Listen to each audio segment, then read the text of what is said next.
right, we are live on YouTube. I'm so happy to be here. It's a blessing with my man Gramey. I was blessed to meet this brother about a year and a half ago, and he got this book. I know he's been talking about it on his channel, and it's really a blessing. I really love the hardback version, how the look and everything. Just talking about the business of life. This brother's an entrepreneur. He's retired and couldn't stay retired, so as you see, he's always working. So I'm really happy to be here to interview and talk about his book, man. What's going on, brother? Hey, I'm fine, man. I'm fine, man. And I'll tell you, you are the one that actually gave that extra push that made me consider writing it. Because everyone else, I've always said, yeah, I'll write a book one day, whatever. Oh man, yeah. But in the book, I talk about my mentor who mentored me from the age of 14 to 17. And I asked him why he never wrote a book. And he said, we learn by experience and blood, sweat, and tears. That's how we learn. So he would never write a book. And that was just one of the things that never really kind of inspired me to write one. But after I spoke to you, I decided I was going to just write a white paper. Because we're talking about helping kids, to motivate kids and steer them in the right direction.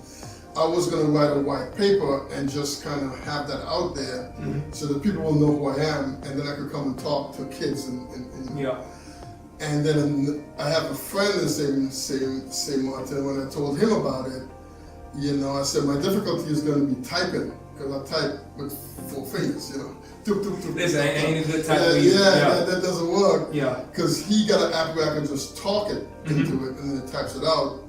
And I sent him one piece, and he sent it back to me. He's like, this is just too cumbersome to work. Why don't you just write all your stories down, and before you know it, you're gonna have a book instead of a paper. Well, there's the book. That's awesome. And I don't know if this statistic is true, but they say only about 2% of people write books. 2%. I don't know. I didn't do the research. But no, the reason I bring that up is because everybody got a story. Right. Everybody got something they can share to empower people, to inspire people. But just like you said, your mentor, he got so much to share, but some people feel uncomfortable sharing. Some people, man, listen, and me, and it's funny, when I wrote my book, and I published it back in 2021, I ran across so many people who wanted to write a book.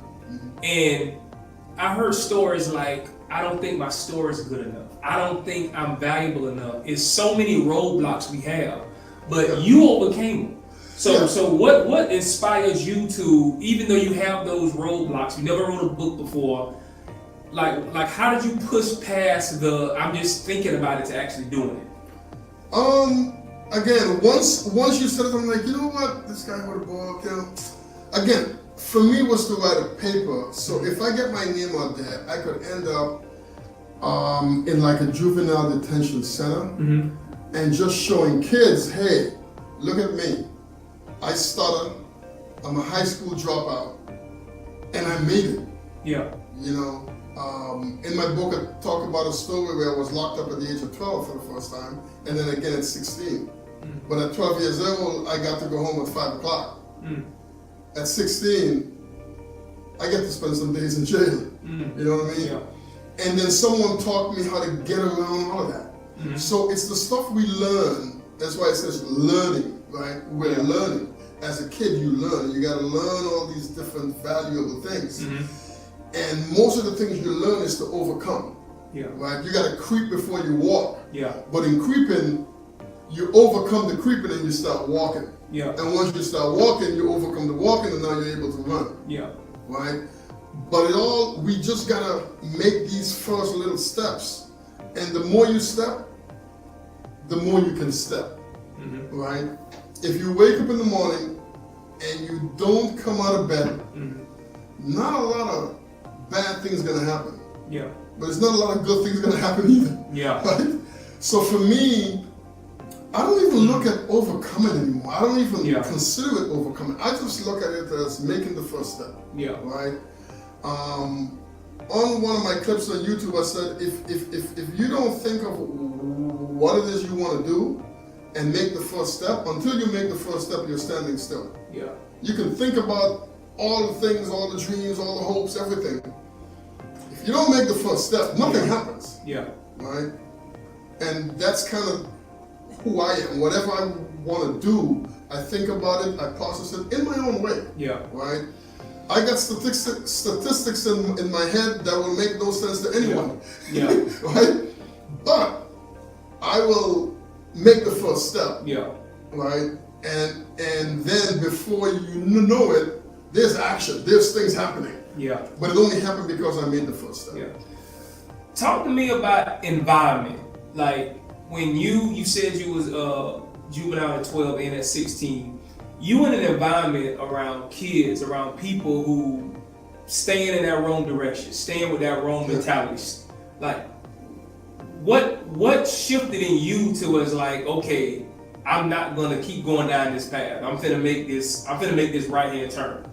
So my mentor told me that, you know that a lot of people talk about generational wealth, right? Now that wasn't the talk back then. Mm-hmm. But as I came into my own, I kind of started understanding what he was trying to show me, right? And he said, wealth for generations is not financials. It's making sure that every generation do better than the one that came before. And he said, I had the potential to go way beyond the generation that was before me. And I had a responsibility to make sure that I push my next generation even further. But, there is a but, right? He said, after I was locked up the second time, he said, the two places that has immense talents and unfulfilled dreams are prisons and cemeteries. But prisons was avoidable. Right?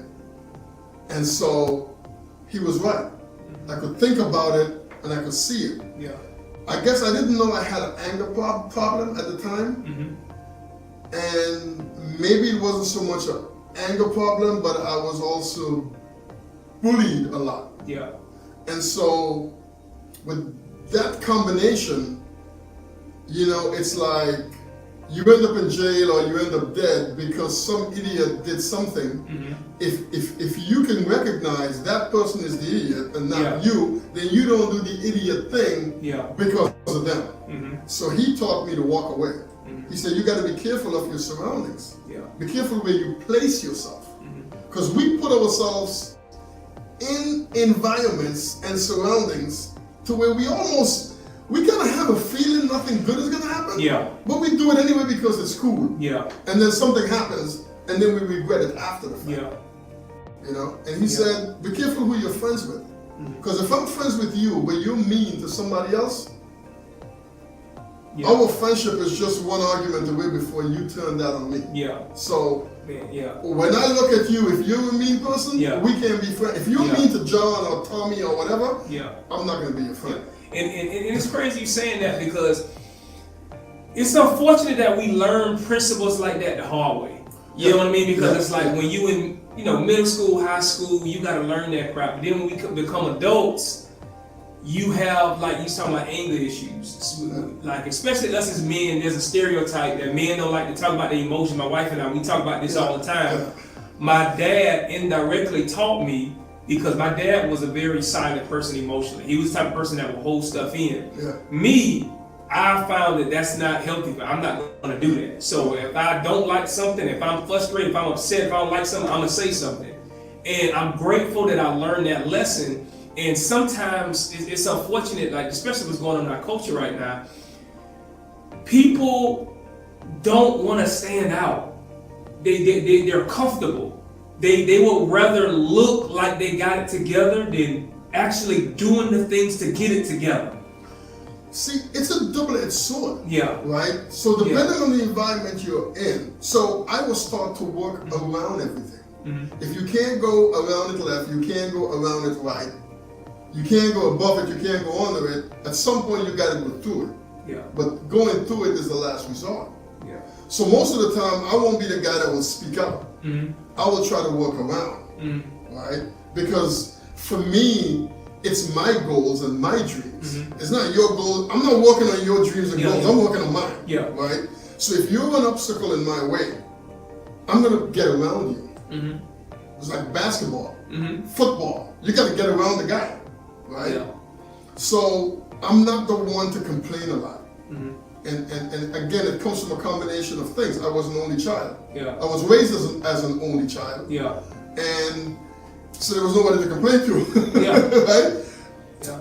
But he taught me there's nobody out there looking out for my goals and dreams. It's me. So I got to get around things. I got to learn how the world works. Yeah. And yet, it's true. We shouldn't keep the emotions in Mm-hmm. because it's a ticking time bomb. Yeah. Right? And one day that time bomb goes off. Mm-hmm. But at the same time, what if you can get around your issue without saying anything? Mm-hmm. Right? Because if I don't like what you tell me and I'm in a position to crush you, I will. Mm-hmm. Right? But if you just ignore me and you get around me, Mm-hmm. now me and you don't have a confrontation. Yeah. You know what I mean? You want to know something? You say that? The book 48 Laws of Power. The first law is don't outshine the master.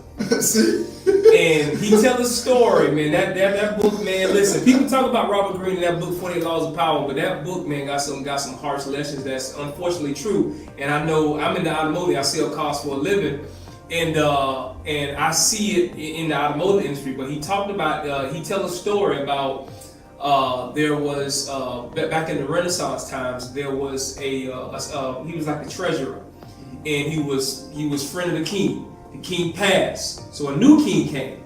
So the treasurer goes ahead and throw a big voluptuous party for the new king. It was like, I'm gonna show him how much influence I got and show him that I'm a good pick to stay the treasurer.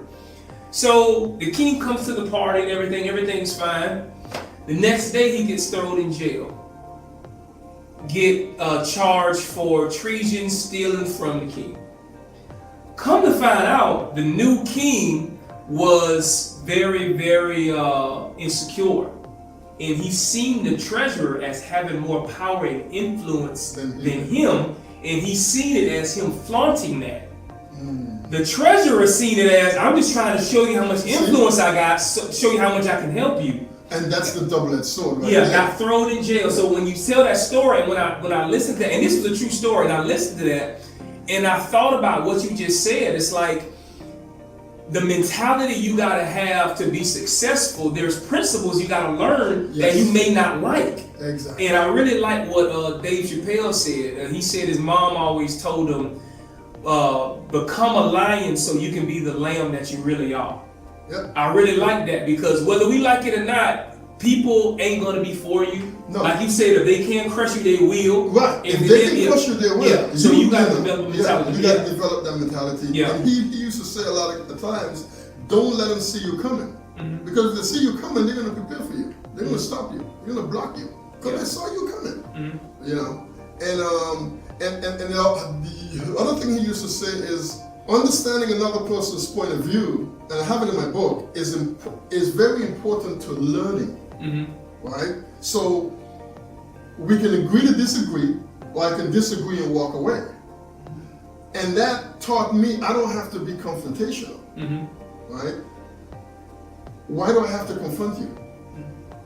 If you look at two females having a confrontation, they just start, yeah. When two men have a confrontation, within 60 seconds, somebody's throwing a hand. Mm-hmm. Because that's just how the way we are. Mm-hmm. So in order to control myself and not get into trouble, Mm-hmm. well, why the confrontation? Why do I need? If you think you're right with whatever you are saying, Mm-hmm. and I know you're wrong, Mm-hmm. do I need to prove to you that you're wrong? Yeah. If you work for me, you're just wrong. Yeah. If you don't work for me and I work for you, okay, you're right. I'm gonna walk away because I don't need that confrontation with you. Yeah. Maybe you come around and you say, you know what, Gramey was right, and maybe you don't. You a smart guy, because I did not learn that lesson. I was the person working for somebody and they're wrong, and I'm going to prove that they're wrong. Yeah. You know, Yeah. it don't work. It doesn't work. It don't work out. It doesn't work. But yeah, so your book, man, is awesome. And listen, so where do people go to get your book? You got a website? I got my website, GrameyBrowne.com. That's GRAMEY Brown, BROWNE.